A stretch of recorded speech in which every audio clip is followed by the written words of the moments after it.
Bueno, buenos días a todos.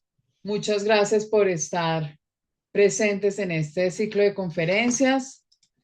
Hoy tenemos el gusto que denominamos Antesala Botánica. Es unas conferencias principalmente de botánicos latinoamericanos, pero también otros que no son originalmente de nuestra región, pero que trabajan e investigan sobre ella. Hoy tenemos el gusto de contar con la doctora Ivalu Cacho, que es profes- eh, profesora investigadora titular de el Instituto de Biología de la Universidad Nacional Autónoma de México.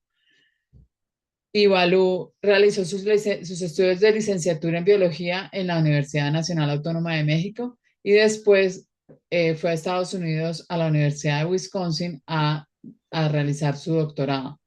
Después de, Perfecto. después de su doctorado, hizo un postdoctorado en la Universidad de California y regresó a México para vincularse como investigadora en la Universidad Nacional Autónoma de México. Entonces, para nosotros es un gran gusto eh, que Igualú nos pueda acompañar hoy y también todos ustedes. Entonces, los invito también a que después de nuestra conferencia en vivo, las charlas quedan, em, quedan en nuestro canal de YouTube, Antesala Botánica. Por favor, visiten nuestro canal donde pueden ver esta y otras presentaciones anteriores y futuras y suscríbanse y denos like. Bueno, ya ven, ya estamos todos con las redes y con los likes. Entonces, bienvenida Evalú, los dejo a todos con ella. Hola Alejandra, buenos días todavía. Pues para mí es un honor estar aquí con la Asociación de Latinoamericana de Botánica. Muchas gracias por la invitación, muchas gracias a todos por estar acá. Y quiero empezar diciendo dos cosas. Una es el agradecimiento, porque lo que hoy les voy a compartir es trabajo conjunto con personas con quienes tengo el placer de trabajar de manera cotidiana: Itzel Piña, Eric Deloya, Aaron Ramírez, Karen Hernández y otras personas, pero principalmente ellos, ¿no? Como decías bien, yo estoy en el Instituto de Biología y esta plática es una versión, y esto es como el anuncio, por eso lo dejé acá, de una plática que di en el Convolvulase Network. Entonces, para todos quienes estén interesados en hacer biología de convolvulase, busquen la Convolvulase Network y únanse allí. Entonces, hoy les voy a hablar de esta plática que titulé Buscando anillos y otros tesoros en Glorias de la Mañana, modelos para estudiar especiación incipiente y otras curiosidades. Y quisiera empezar con una reflexión sobre la diversidad, donde allí donde nosotros veamos, eh, hay diversidad, ¿no? La diversidad, nosotros como botánicos estamos familiarizados y nos atañe estudiar esta gran diversidad de formas, colores, tamaños, sistemas de reproducción, etcétera, en plantas. Pero la diversidad es en realidad un principio unificador de la biología y está allí donde nosotros veamos en el mundo biológico a cualquier escala y en cualquier lugar, ¿no? Entonces, de hecho, o sea, es a tal punto que esta diversidad ha realmente cautivado a las personas que de alguna manera nos implicamos con explicar cómo es nuestro mundo, en particular el mundo biológico, y, y ha cautivado a este tipo de personas en las últimas eras a científicos durante siglos, quizás milenios, ¿no? De manera que han surgido varias aproximaciones y últimamente una de las aproximaciones más importantes para estudiar esta diversidad es estudiar patrones, ubicar patrones, y a esto le llamamos aproximaciones macroevolutivas. Eh, por otro lado, también hay hay quienes estudian más el origen de la diversidad usando una aproximación de biología de poblaciones, enfocándose en procesos y mecanismos a lo que le llamamos microevolución. Y recientemente han surgido eh, puentes o aproximaciones, enfoques que vinculan estas dos grandes aproximaciones, tanto desde el punto de vista conceptual como metodológico. Entonces tenemos como toda la parte de la filogeografía, métodos de coalescencia y perspectiva que trata de ubicar problemas no a nivel súper macro como todas las angiospermas, sino basada en claros sin entender ciertos grupos, ¿no? Ahora, últimamente, el origen de la diversidad depende de la divergencia evolutiva y se puede ubicar en esta gran área que nosotros llamamos especiación, es decir, cuando las poblaciones divergen y forman especies distintas. Entonces, todos los procesos que están involucrados allí son clave realmente para entender cómo se origina y cómo se mantiene esa diversidad biológica, porque no solamente es que suceda la especiación, sino que no se revierta, que se mantenga. Y, y bueno, quizás o la contribución más importante hacia entender este proceso de divergencia y los mecanismos y procesos que van involucrados en este devenir, pues se lo debemos a Charles Darwin, ¿no? Pero de ahí hacia ahora ha habido muchísimo trabajo y básicamente buscamos responder preguntas como ¿por qué existe esta diversidad? O sea, ¿por qué no hay una superespecie que sea capaz de hacerlo todo y que habite en todos lugares, ¿no? ¿Cómo se originan las especies a partir de poblaciones? ¿Y cómo es que se mantienen independientes, como ya les mencionaba? Hay muchas otras preguntas, entre ellas, ¿cuáles son los escenarios que favorecen o que limitan la divergencia, en particular si es posible que haya divergencia evolutiva en presencia de flujo génico y otras preguntas? Entonces, hoy les voy a hablar un poquito sobre el estudio de la divergencia evolutiva y un poco sobre los sistemas que nosotros podemos estudiar o son necesarios para estudiar especiación incipiente, una aproximación que hemos estado empleando últimamente en Hipomea y algunas reflexiones finales. Entonces, el estudio de la especiación va ligado necesariamente a nuestros conceptos de especie, porque es qué aspectos de la especiación o de la divergencia nos vamos a enfocar en cuáles aspectos, en cuáles mecanismos, pues depende del concepto de especie que tengamos. Ahora, en todo lo que es, digamos, el campo de que estudia la especiación contemporánea, el concepto de especie que es central para estudiar la especiación es el concepto biológico de especie.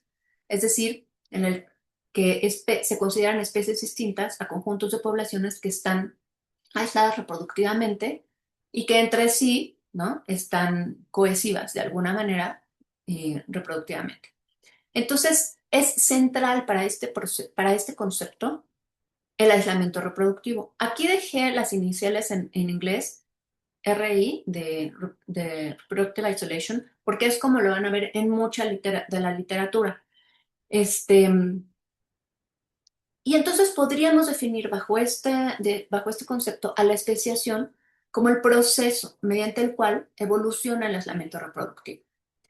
Y por lo tanto, caracterizar ese proceso se vuelve caracterizar todo aquello que facilite o limite el aislamiento reproductivo. Entonces, finalmente, o sea, hoy por hoy podríamos hablar de que la investigación sobre especiación en realidad involucra caracterizar el aislamiento reproductivo. Y tradicionalmente, pero de manera sostenida, esto se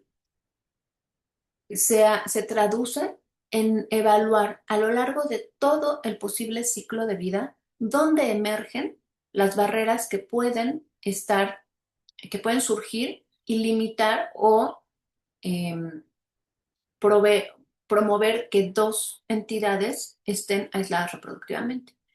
Y uno de los,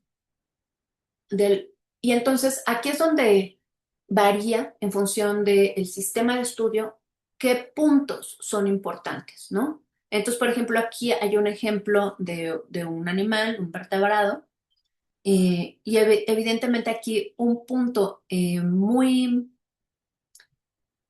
o sea, muy central a dónde es el cigoto. Entonces tenemos barreras que son precigóticas, es decir, antes de que se forme el cigoto, y es todo lo que opera antes de, ¿no? Entonces aquí esto es un checkpoint, es el cigoto.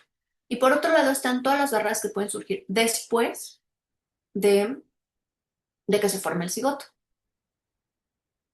Ahora, cuando nosotros trabajamos en plantas, sí, efectivamente el cigoto sigue siendo un punto, un checkpoint muy importante, pero además hay otros checkpoints que son también muy importantes, en particular la polinización, el momento en el que existe la polinización, que va desligado, o sea, en animales va desligado, o sea, bueno, del momento en el que se forma el cigoto. Ahí hay como toda una ventana que es pospolinización parecigótico, ¿no?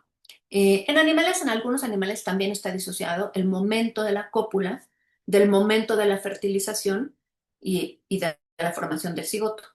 Pero tendemos a pensar que ahí es como un mismo momento. Y en plantas es más evidente porque hay muchísimos factores que operan o que pueden operar entre, bueno, primero, antes y determinar la polinización. Y es un punto muy importante en la biología de las plantas. Y por otro lado, entre que hay polinización y hay fecundación, realmente pueden pasar muchísimas cosas en plantas y justamente allí es, es como un lugar en donde muchas de las barreras que delimitan especies surgen y operan. Entonces, por ejemplo, este es un estudio donde estamos, o sea, no es parte yo no fui parte de este estudio, pero donde se caracterizan las barreras reproductivas en plantas. Y aquí estamos viendo cómo aquí este, se ve como las barreras que son pre, ¿no? Este, cigóticas. Aquí fíjense que pusieron em, la las interacciones del pistilo y el polen están eh, después, ¿no? O sea que aquí es prepolinización, pospolinización. Las barreras que están prepolinización suelen tener un mayor efecto, son más fuertes. Fíjense que podemos cuantificar, esto es muy importante, ¿no? Cuantificar el efecto de cada una de estas barreras y además, no me voy a meter en la teoría ni en la metodología, pero porque es complejo.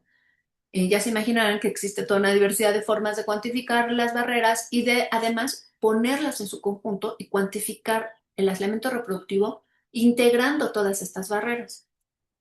De manera que podemos nosotros empezar a ubicar de manera cuantitativa dónde están las barreras que son más importantes. No solamente, este es un estudio comparativo de muchas especies y es importante ver estos patrones, ¿no? Pero pero también en cada uno de los sistemas podemos ver si se conforman al patrón o no y cómo.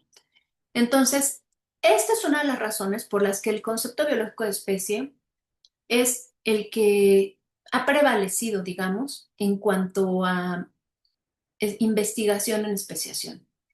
Es, es el concepto que a través de basarse en aislamiento reproductivo nos permite establecer un programa de investigación en el que podemos cuantificar eh, y medir y comparar entre especies. Casi todos los otros, si no es que todos los otros conceptos de especie tienen implicaciones que limitan esto. Limitan, por un lado, la cuantificación, por otro lado, la comparación entre especies y ver patrones, y últimamente, eh, el establecimiento de hipótesis que sean testables, ¿no? Entonces, eh, es por eso que la investigación en especiación gira en torno al concepto biológico de especie y en particular al aislamiento reproductivo. Entonces, bueno, entonces De entre todos estos, aquí la ecografía, el aislamiento ecogeográfico, fíjense que es uno de los, si no es que el factor que tiene un mayor efecto en promover y mantener la especiación, y eso se traduce en diversidad, ¿no? Entonces, el papel de la geografía en la especiación está ampliamente reconocido y aceptado, y hoy por hoy sabemos, esto lo conocemos desde muchos años, y hoy por hoy entendemos o podemos ver que una de las razones es que es un determinante del flujo génico. Es decir, entre mayor aislamiento geográfico, hay menor flujo génico y eso se traduce en un aislamiento reproductivo eventualmente. Y esto es un poco lo que yo les decía, ¿no? Al proveer este vínculo lógico entre aislamiento geográfico y aislamiento reproductivo ligado, o sea, mediado por flujo génico, no, se proporciona un marco conceptual en el cual podemos contextuar la especiación. Y yo creo que casi todos nosotros hemos escuchado de especiación alopátrica, en donde hay un aislamiento geográfico muy importante, en contraposición con especiación simpátrica, en donde el aislamiento reproductivo surge sin un aislamiento geográfico evidente, ¿no? Y entre estos dos extremos hay toda una gradación, un continuo, en donde algunos casos los podemos definir como parapatría o peripatría. En fin, una cosa que es muy interesante y que ha surgido con investigación en los últimos años es que cada vez más es aceptada la idea de que es posible la especiación en simpatría, en presencia de flujo génico.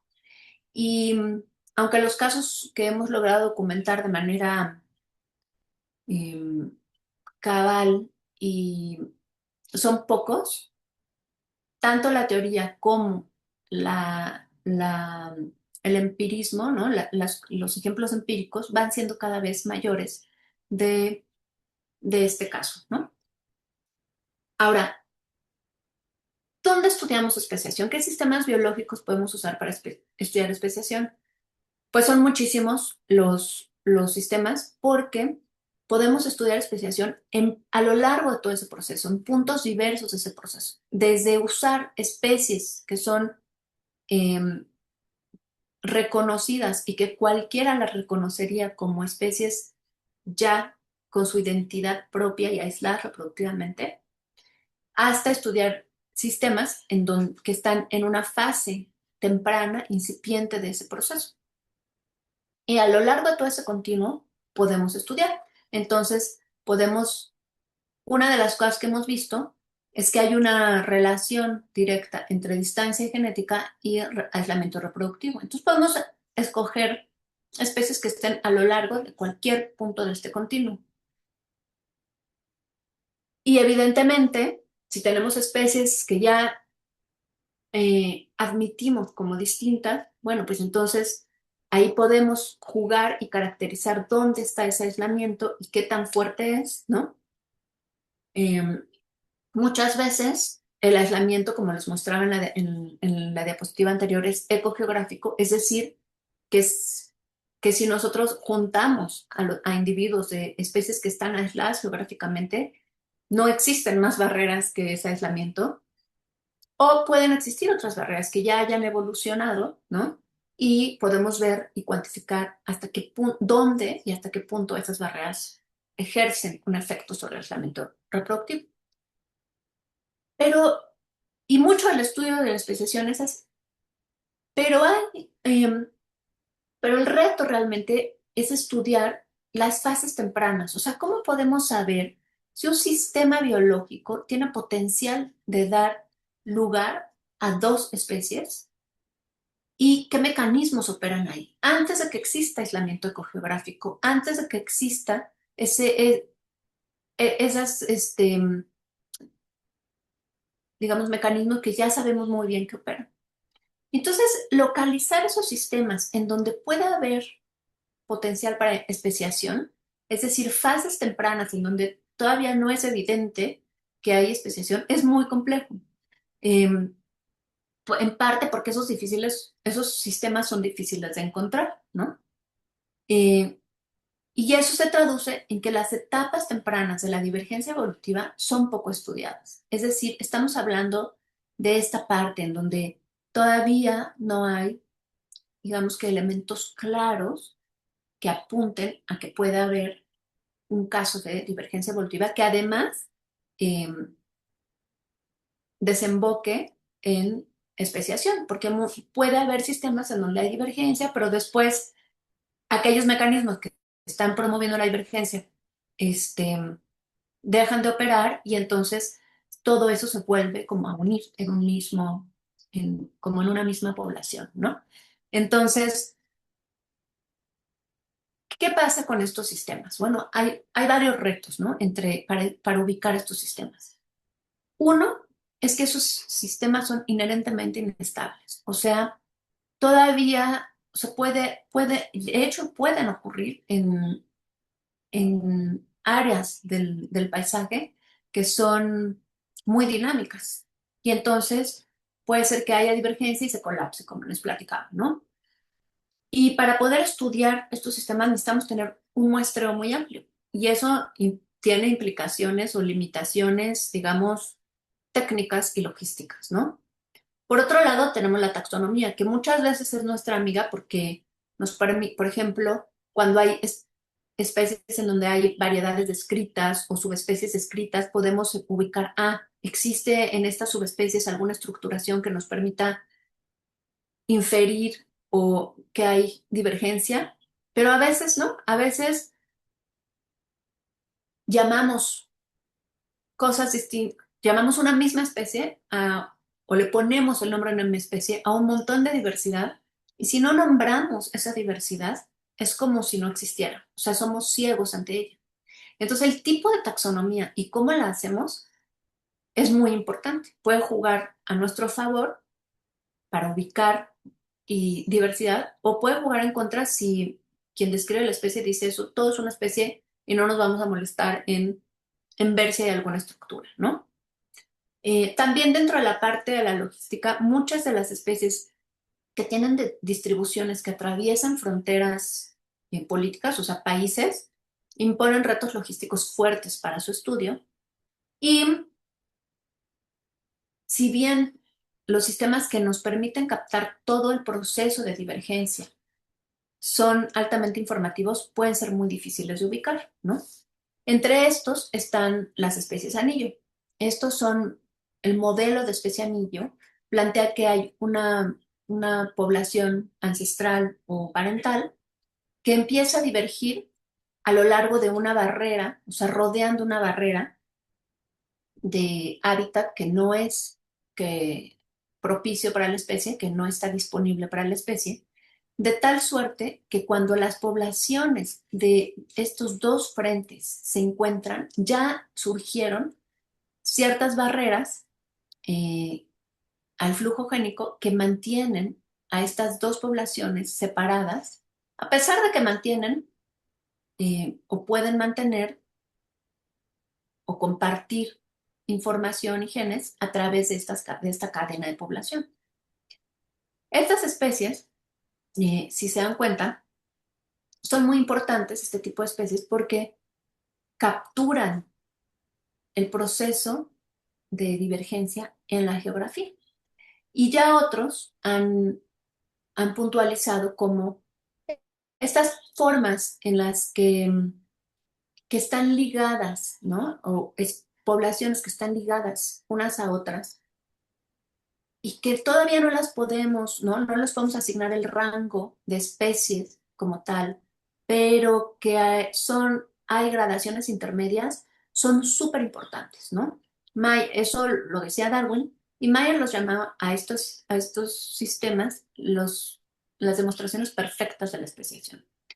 Entonces, como les comentaba, estas especies, este tipo de modelos, añaden una dimensión espacial explícita al proceso de especiación y de ahí una de sus grandes importancias. Y si bien que las barreras geográficas limitan el flujo génico es un escenario común, captar este proceso en el paisaje, o sea, la divergencia en el paisaje digamos, geográfico es altamente inusual. Y aunque existen varios sistemas propuestos, pocos tienen buen soporte. Entre los más comunes son las salamandras del género Ensatina en el Valle Central de California, eh, y las curruquitas que existen, que habitan alrededor de la meseta tibetana. Nosotros hemos estado investigando un caso de especianillo que hemos documentado en plantas que parece que es uno de los primeros, sino el primer caso de especianillo con, como digamos, con soporte no solamente morfológico, sino que existen elementos de ecología y de genética que apuntalan este sistema. Esta es una euforbia, es pariente de la Nochebuena, pariente más o menos cercano de la Nochebuena, y está en la cuenca del Caribe. Y entonces, una de las cosas que se desprende de estas investigaciones es que estas especies que no necesariamente, o sea, las especies de anillo ya vemos que hay una conexión. Pero previo a esto, hay especies que pueden tener áreas de distribución en forma de U o de herradura, y nosotros hemos estado planteando que estas especies pueden también ser muy informativas porque de cierta manera reflejan el proceso de divergencia evolutiva, a pesar de que no esté completamente cerrado el anillo todavía. Entonces, hemos estado planteando que estos sistemas con, o sea, esas especies con áreas de distribución en U pueden ser sistemas potenciales para estudiar divergencia. Eh, y uno de los sistemas en los que hemos estado trabajando, poniendo a prueba esta idea, es esta especie de Convolvulaceae Hipomea microcephala. Es una especie, eh, digamos, poco común en el género Hipomea, en el sentido que es de las pocas especies con corolas pequeñas y amarillas, y se distribuye en México. Esta es la distribución de la especie a lo largo de las vertientes Pacífico y Atlántico y el Istmo, formando pues un tipo de U o de herradura. Entonces, Itzel Piña, en su maestría, quiso abordar este problema y en particular plantear la pregunta: ¿existe estructura geográfica en la variación genética, morfológica y ecológica de esta especie que sugiera divergencia evolutiva y por lo tanto un potencial de evolución de distintas especies Sí. o linajes? Entonces, Itzel se planteó estos tres, digamos, esquemas, y para trabajar con información genética, ecológica y morfológica. Para ello, como les comentaba, es importante tener un muestreo amplio de todo el área de distribución. Recorrimos más de 9.000 kilómetros en 21 días súper intensos. Colectamos más de 400 individuos en 52 sitios, tratando de capturar toda o sea, la distribución de la especie. Y estamos planteando integrar varios ejes de diversidad, ¿no? Por un lado, la genética.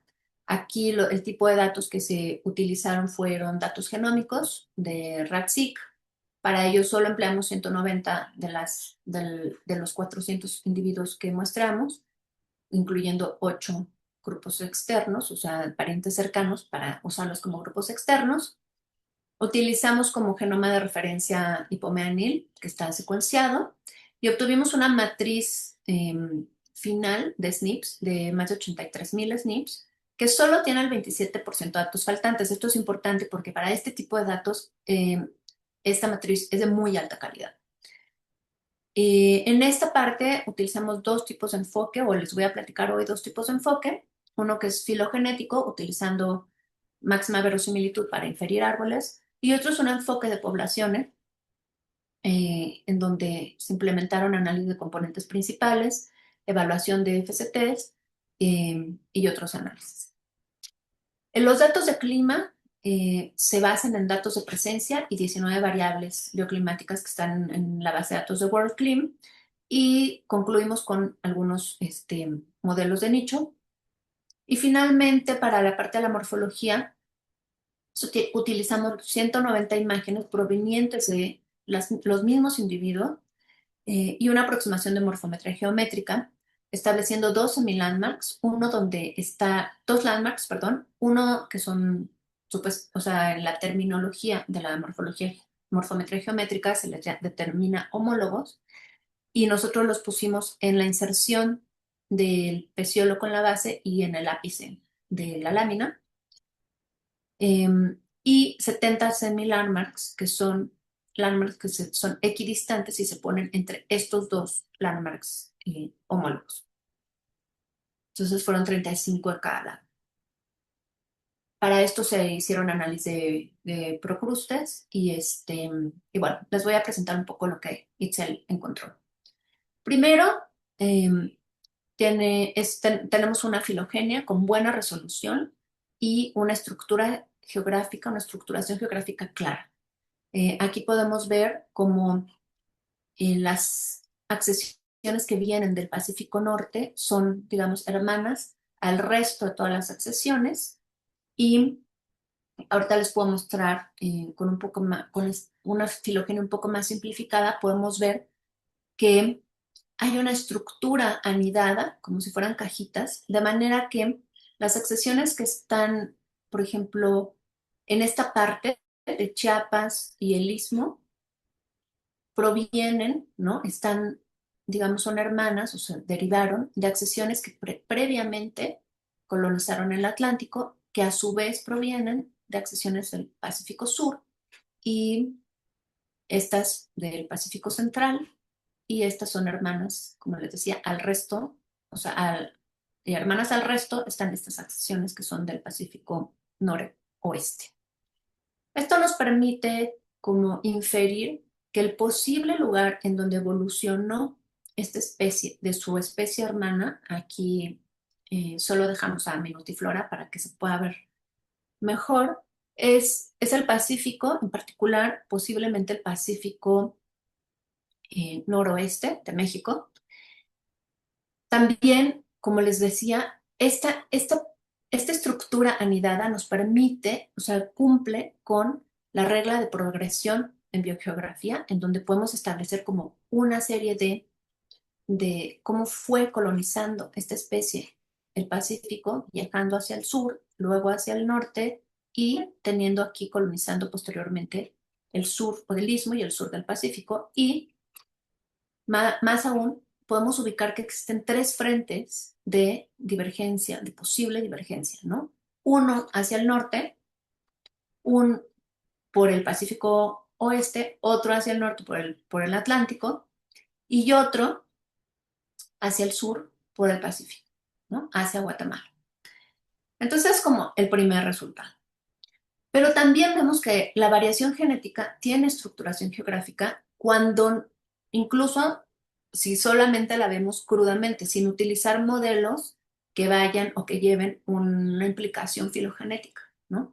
Entonces, así nosotros podemos ver que existe usando simplemente los, digamos, un análisis, visualizando la variación genética en un espacio de componentes principales, podemos ubicar muestras del Pacífico Norte, muestras del Pacífico Central y muestras del Atlántico y el Pacífico Sur. También, utilizando análisis de ancestría genética, ubicamos 10 posibles grupos de ancestría genética como uno de los escenarios en los que mejor se particiona esta variación, aunque para quienes hacen este tipo de análisis es cada una de las hipótesis de estructuración de variación ancestral conlleva, digamos, o aporta algo a la interpretación de estos datos, ¿no?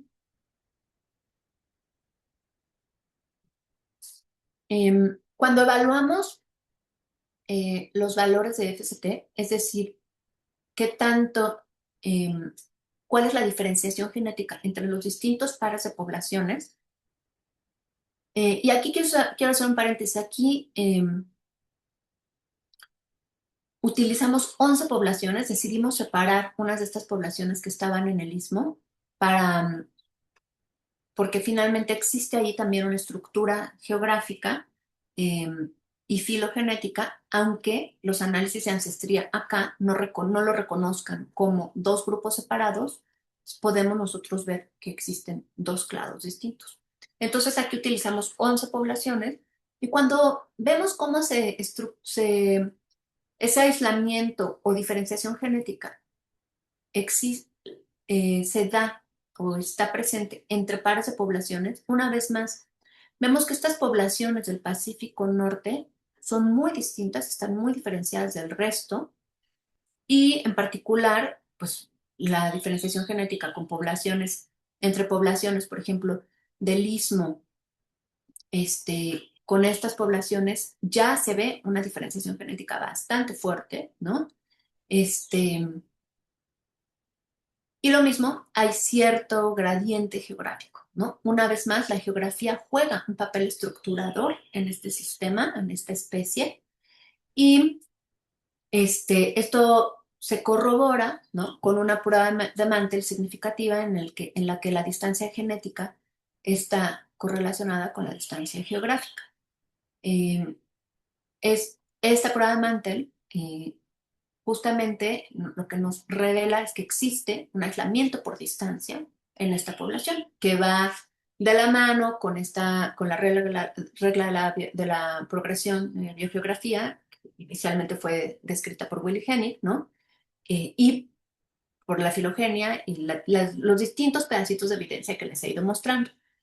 Em, También vemos una estructuración geográfica en los datos de clima.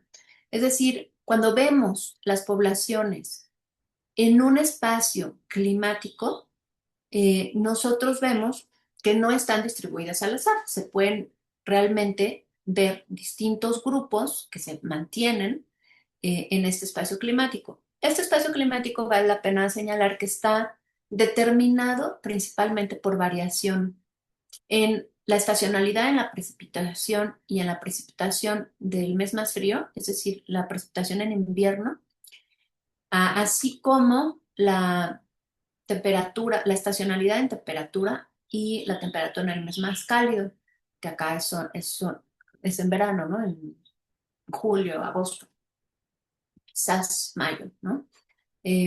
También la elevación y qué tanto fluctúa la temperatura en un mismo día tienen un efecto, ¿no? Entonces aquí es importante, el mensaje de esta diapo es, bueno, los grupos genéticos no se estructuran de manera aleatoria en un espacio climático, sino que existe una estructura geográfica y genética también en los datos de clima, ¿no? Em, Sin embargo, esa estructura no es tan fuerte y no logramos capturarla con una prueba de Mantle. O sea, cuando hacemos la prueba de si distancia climática está correlacionada a distancia geográfica o distancia genética a distancia climática, no tenemos resultados significativos. En la morfología, bueno, la morfología aquí sí, para que vean, en cuando nosotros bueno, primero aquí se puede ver, ¿no? En este gráfico podemos ver muy claramente que la forma promedio de la hoja en Hipomea microcephala son hojas cordadas, ¿no? Y aunque sí existe variación, es muy, digamos, alrededor de esta forma promedio. Nosotros utilizamos o nos centramos, quisimos estudiar la variación en forma foliar porque veíamos cómo en algunas poblaciones hay hojas con una punta mucho más alargada y que son menos anchas, digamos, ¿no? Nuestros análisis no capturan eso y estamos viendo la forma de evaluar si con análisis más puntuales, preguntando exactamente si la punta es mayor en algunas poblaciones y si eso tiene relación con otras variables, eh, quizás podamos lograr, estamos tratando de evaluar, ¿no? Si existe apoyo a esa hipótesis, esa observación que nosotros hacemos. Con todos los análisis de manera general y los análisis que yo les mostré, no vemos desviaciones eh, que estén de esta forma promedio, que estén estructuradas de ninguna manera, ya sea con relación al clima, a la geografía o a la genética, ¿no? Esas pruebas de Mantel no son significativas. Muy bien, entonces en resumen, lo que les he mostrado sobre Hipomea microcephala es que muy probablemente se originó en algún lugar del Pacífico Noroeste, esta especie, aproximadamente en las vecindades de Nayarit. Em,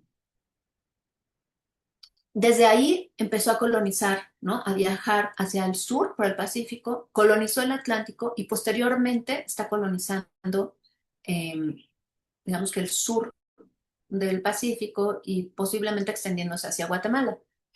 Entonces esta distribución hoy por hoy nos da cuenta no de dos frentes de divergencia, sino tres posibles frentes de divergencia, ¿no? Hay una estructura poblacional que captamos tanto con análisis filogenéticos como filogeográficos y de genética de poblaciones, en donde vemos posible la evidencia de 10 grupos de ancestría genética que hoy por hoy están decantados en esta especie que les muestro. Eh, y tenemos distintos ejes de divergencia genética, evidentemente, que hay diferencias en clima, pero que esas no se correlacionan necesariamente con la morfología y la correlación del clima con la geografía es débil, ¿no? No detectamos tampoco otros patrones en morfología foliar, ni, como ya les decía, ni geográficos, ni climáticos, ni genéticos, ¿no? Entonces, estos resultados estamos respondiendo a algunos comentarios pero próximamente los podrán ver en el American Journal of Botany, espero. Y este, con esto, lo que estamos planteando es que Hipomea microcephala puede ser un sistema, ¿no? Con potencial para estudiar divergencia evolutiva. Necesitamos refinar algunos estimados sobre la divergencia y para el fechamiento yo les mostré nuestros análisis preliminares muestran entre 1 y 2 millones de años. Queremos implementar análisis de otro tipo para corroborar estas estimaciones, en particular análisis de coalescencia. Queremos hacer estimaciones de flujo génico, no solamente generales, sino puntuales, y evaluar entre estos tres posibles frentes de divergencia qué tanto flujo génico hay, caracterizar barreras geográficas y su efecto. Y posteriormente, ¿no? Aquí es donde se abre como ese programa de investigación donde podemos utilizar esos tres potenciales frentes de expansión geográfica y de divergencia evolutiva para cuantificar y evaluar el aislamiento reproductivo, tanto pre como post-cigótico, eh, y cuantificar qué es lo que está manteniendo estas diferencias y qué tanto potencial tienen de poder, digamos, establecerse, ¿no? Asimismo, estamos evaluando también estructuración geográfica en morfología floral. Y con esto yo creo que estamos como en las fases tempranas de evaluar si Pomea microcephala puede ser un sistema eh, para estudiar divergencia evolutiva y especiación incipiente. Este, una vez más, este es un ejemplo, un sistema, y estamos trabajando en otros sistemas y en generalizar, digamos, esta aproximación de cómo las especies con este tipo de distribución tienen potencial de informar divergencia evolutiva. Ahora, yo les había platicado que algunos de los retos de estas especies, de estudiar este tipo de especies, pues implican ¿no? Que tener un muestreo muy amplio, la inestabilidad de estos sistemas, la taxonomía. Hay que tener siempre presente que a veces nos puede ayudar y a veces no, y que cuando tenemos que atravesar fronteras hay problemas logísticos, ¿no? Entonces, esto implica, y es que cuando nosotros estamos tratando de estudiar procesos, sí queremos poder enfocarnos en, en lo que está sucediendo, ¿no? Y eso, pues, es un reto. Sin embargo, quizás yo podría decir que el reto mayor que enfrentamos actualmente es la degradación ambiental. Aquí, por ejemplo, les muestro, estas son etiquetas de herbario de otras plantas que estudia, pues de la especie anillo, Aquí vemos, por ejemplo, la diferencia en taxonomía, ¿no? Pero lo que les quiero mostrar es como en 2 años, o sea, del 72 al 74, una planta que pasó de ser comúnmente local, eh, en lo que había sido una ladera ampliamente, o sea, con bosque, eh, este, un bosque sano, en 2 años pasa a ser ocasional, quizás común, en un bosque secundario, ¿no? Marcado por la degradación ambiental de los bulldozers que pasaron por ahí. Y entonces, contra todo, o sea, a pesar de, o sea, en realidad el reto más importante es el tiempo. Estamos en una carrera contra el tiempo.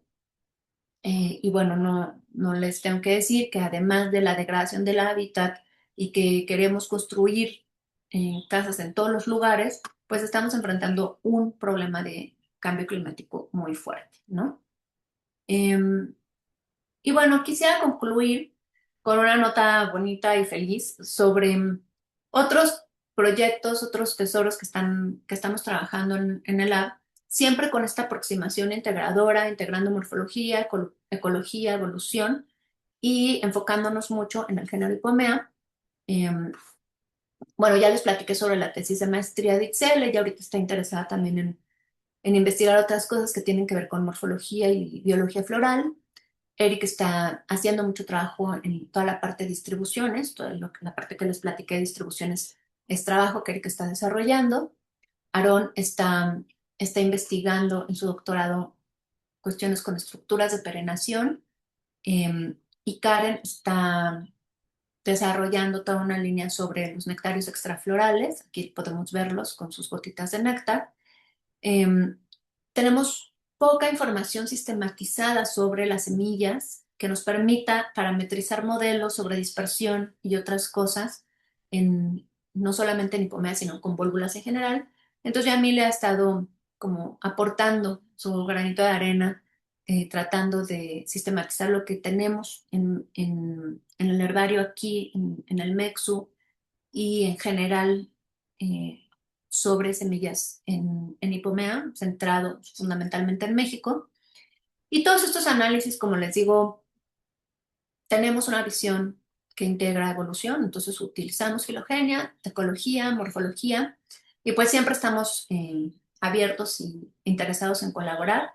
Estos son algunos de nuestros colaboradores, pero si ustedes están interesados o quieren participar de alguno de estos proyectos u otros, por favor, vengan, visítenos, escríbanos, siempre estamos contentos de colaborar.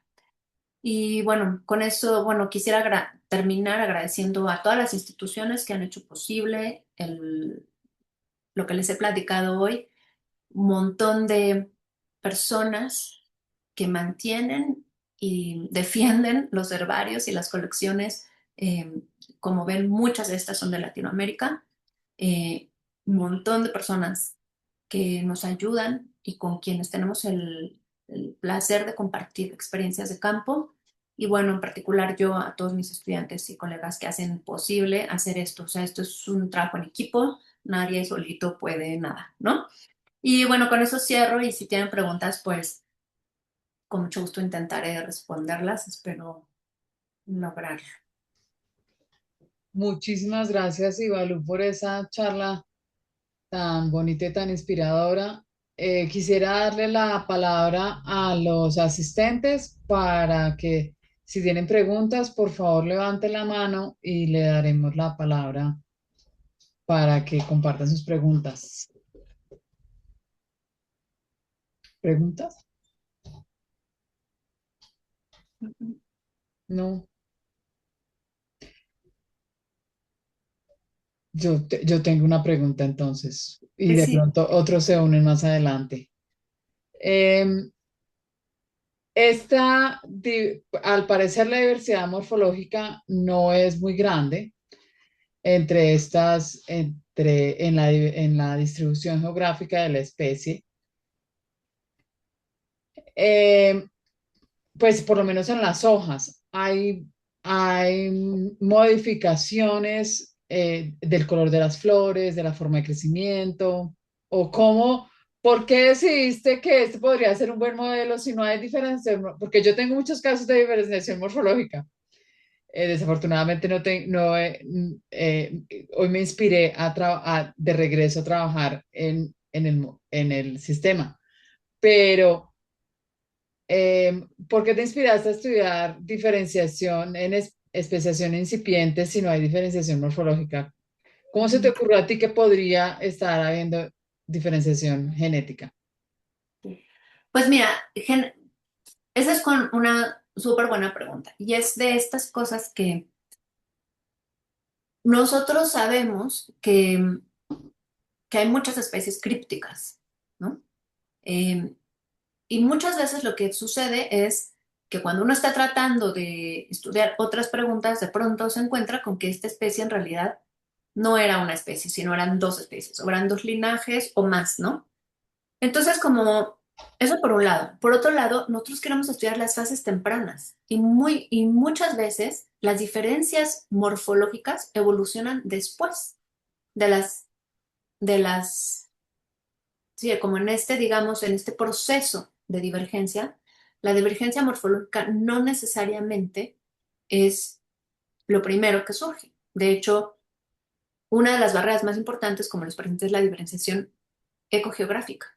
Las especies se aíslan y después evolucionan diferencias, pero muchas veces, eh, entonces no es claro que la morfología necesariamente sea eh, un lugar para empezar cuando queremos estudiar fases muy tempranas de divergencia, ¿no? Entonces dijimos, bueno, vamos a enfocarnos en cosas, o sea, qué proxy, qué información podemos utilizar que nos permita encontrar estos sistemas. Pues no puede ser la morfología, porque la morfología ya va después. Entonces decidimos enfocarnos en cuestiones de distribución, cosas cuya distribución nos permitiera hipotetizar que quizás allí había una diferenciación genética y posible divergencia incipiente, ¿no? Entonces, no estábamos buscando eh, sistemas donde hubiera diferenciación, ¿no? Morfológica, realmente. Ah, bueno. ¿Alguien más tiene otra pregunta? Em, Gerly, Gerly. Hola, buenas tardes. Muchísimas gracias por la Hola. presentación. Muy chévere, muy bonito ese estudio. Mi pregunta es un poquito más logística. Tengo mucha curiosidad porque su merced mencionaba que la estudiante, pues es como una tesis de maestría, tengo entendido, en el marco de una tesis de maestría, y es muy, muy completo. Pues hicieron de todo. Y tengo la curiosidad de saber ¿cómo es ese proceso logístico para, pues, para lograr como incluir tantas aproximaciones en lo que es una tesis de maestría, pues que tienden a ser más cortas que el marco de una tesis doctoral?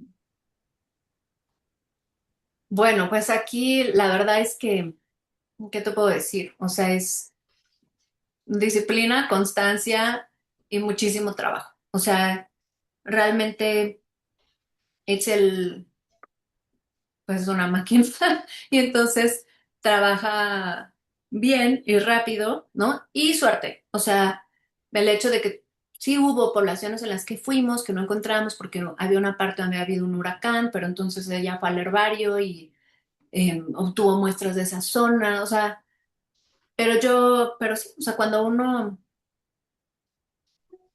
se conjuntan, ¿no? Las cosas para, o sea, no quiero decir que no es una parte, sí, es suerte, o sea, pudimos hacer más de 9.000 kilómetros en 21 días, eso no necesariamente uno puede partir de que es posible. A veces uno sale y hay un bloqueo, una carretera se cayó, hay una manifestación y que duran días y no pasas, punto, o hace poco acá hubo unas lluvias torrenciales y literalmente está destruida la carretera y los puentes por los que nosotros pasamos. O sea, si quisiéramos hacer eso hoy, no podríamos. Entonces un componente que es suerte, ¿no?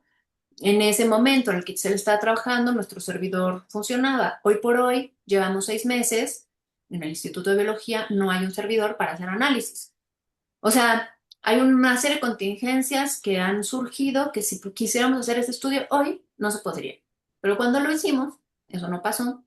Y si cuando, pero bueno, pero la verdad es que en ese contexto es un montón de disciplina, de constancia y de trabajo arduo hace que cuando las condiciones son favorables, uno pueda completar cosas que aparentemente mm, parecen grandes, o sea, ¿no? Y entonces, pues nada, yo estoy muy feliz y muy orgullosa porque efectivamente, o sea, yo coincido contigo, o sea, no es como algo convencional, pero, pues me gustó. Qué bueno. Y Bueno, gracias por apreciarlo, porque a veces, sí, a veces pasa inadvertido, ¿no? Entonces, muchas gracias, Gerle, por la observación. Sí, muchas felicidades y muy bonito el estudio. Muy chévere, muchas gracias. muchas gracias por la pregunta. ¿Y alguien tiene otra pregunta? O si no, vuelvo con mi segunda pregunta. La, la metodología que utilizaste, que fue con esa metodología que se denomina RATSIC, el otro día estuve hablando con un colega y me dijo que no le parecía, que él no la prefería porque es muy dependiente de, pues es que tiene los mismos problemas de los AFLPs y otros sistemas que dependen de enzimas para cortar. ¿Qué opinión tienes al respecto? Ajá. Bueno, ¿es preferible sobre Es qué? no replicable, decía él, O que no sea, es replicable. es preferible sobre qué. Ajá. Porque todo tiene un contexto, ¿no? Y o sea, como todo va en función de. em, y entonces depende, sí, en función de que la replicabilidad de efectivamente, o sea, lo que mencionas es cabal, ¿no? Es una técnica que depende, que está basada en la digestión enzimática del ADN y que la digestión enzimática del ADN tiene un factor que es aleatorio y que por lo tanto la replicabilidad no está garantizada de la misma forma que está garantizada otro tipo de datos, ¿no? O sea, desde secuenciación Sanger con primers específicos hasta secuenciación de target enrichment o secuenciación genómica, ¿no? Ahora, para este tipo de preguntas, para este tipo de estudios, yo creo que el RAT-seq eh, funciona perfectamente bien. Es suficientemente replicable. O sea, yo sí creo que si nosotros volvemos a hacer la digestión y volvemos a hacer, o sea, obtenemos nuevos datos a partir de las mismas muestras de ADN y volvemos a hacer la digestión y volvemos a hacer los análisis, vamos a obtener lo mismo. De hecho, no con este sistema, con otros sistemas no es ideal, ¿eh? O sea, no es ideal porque, por ejemplo, una de las limitaciones es que si tú quieres incrementar este estudio, ahí es donde viene una limitación fuerte. O sea, por ejemplo, digamos que yo hoy por hoy descubro unas poblaciones en Guatemala, una por ahí en Durango, una más al norte en Sinaloa y las quiero incorporar, ahí tenemos un problema. Sin embargo, no solo nosotros, sino hay estudios que han hecho esto, algunos de en los cuales he participado yo, y, y es más robusto de lo que uno pensaría.